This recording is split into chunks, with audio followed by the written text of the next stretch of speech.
So when I was making my video the other day talking about engineers, I made a joke talking about I am smart papers.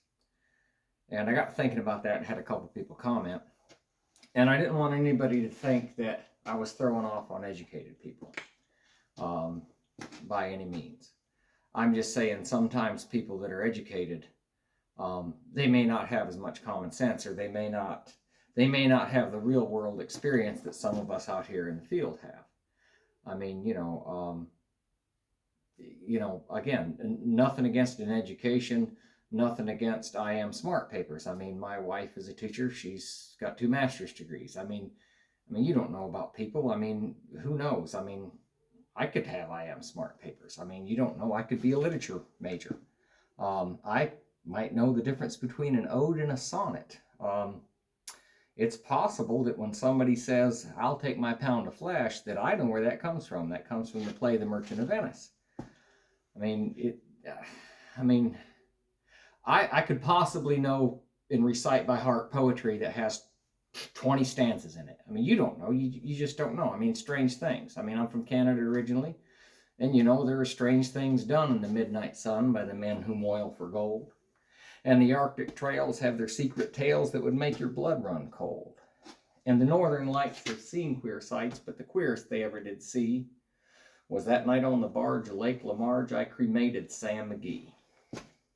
Now, Sam McGee was from Dillon, SC, where the cotton blooms and blows. And why he left his home in the South to roam round the pole, God only knows.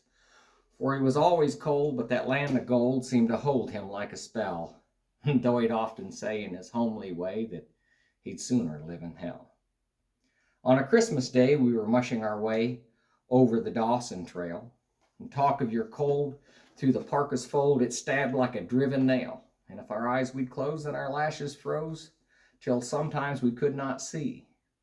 And it wasn't much fun, but the only one to whimper was Sam McGee.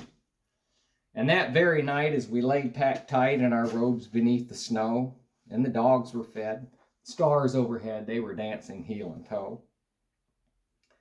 He looked at me, and, Cap, says he, I'll cash in this trip, I guess. And if I do, I'm asking you to grant my last request. Well, he seemed so low that I couldn't say no. Then he said with a sort of a moan, it's this cursed cold, and it's got right hold till I'm chilled clean through to the bone.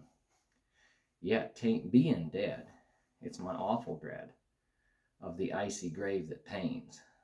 So I want you to swear that foul or fair, you'll cremate these last remains.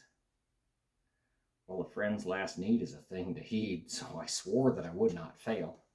And we started on at the streak of dawn, but God, he looked ghastly pale. And he crouched on the sleigh, and he raved all day of his home in Dillon, SC. But before nightfall, a corpse was left of Sam McGee. Now there wasn't a breath in that land of death, so I hurried on horror-driven, with a corpse half hid that I couldn't get rid because of a promise given. It was lashed to the sleigh, and it seemed to say, you may tax your bronze and your brains, but you promised true, and it's up to you to cremate these last remains. Well, a promise made is a debt unpaid, and the trail has its own stern code.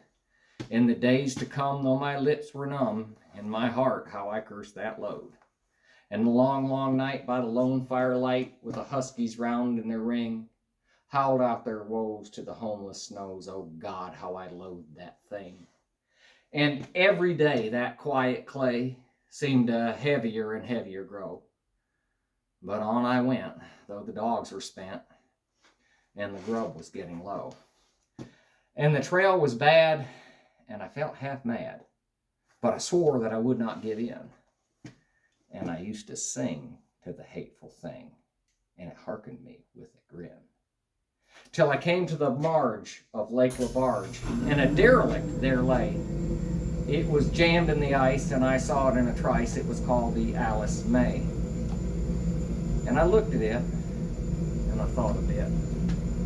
And I looked at my frozen chum. Then here said I with a sudden cry, is my crematorium. And some planks I tore from the cabin floor, and I lit the boiler fire. and some coal I found. It was laying around, and I heaped the fuel up higher. And the furnace roared and the flames just soared, such a sight you seldom see. And I burrowed a hole in the glowing coal, and I stuffed in Sam McGee. Then I took a hike, for I didn't like to hear him sizzle so. And the heavens scowled and the huskies howled, and the wind began to blow. And it was cursed cold, but the hot sweat rolled down my cheeks, and I don't know why. And a greasy smoke in an inky cloak went streaking down the sky.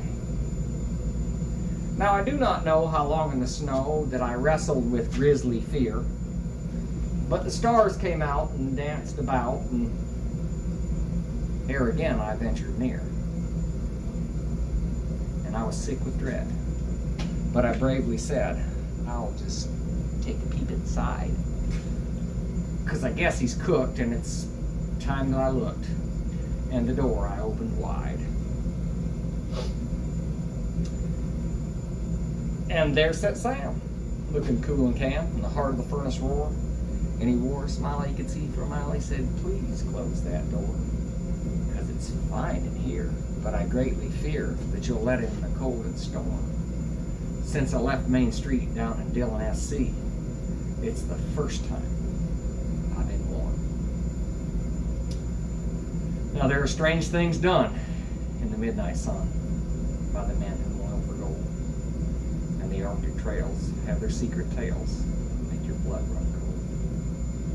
And the northern lights have seen queer sights, but the queerest they ever did see was that night on the barge at Lake Lamarge, cremated Sam McGee. So there, just goes to show you, you just don't ever know about people. How about that?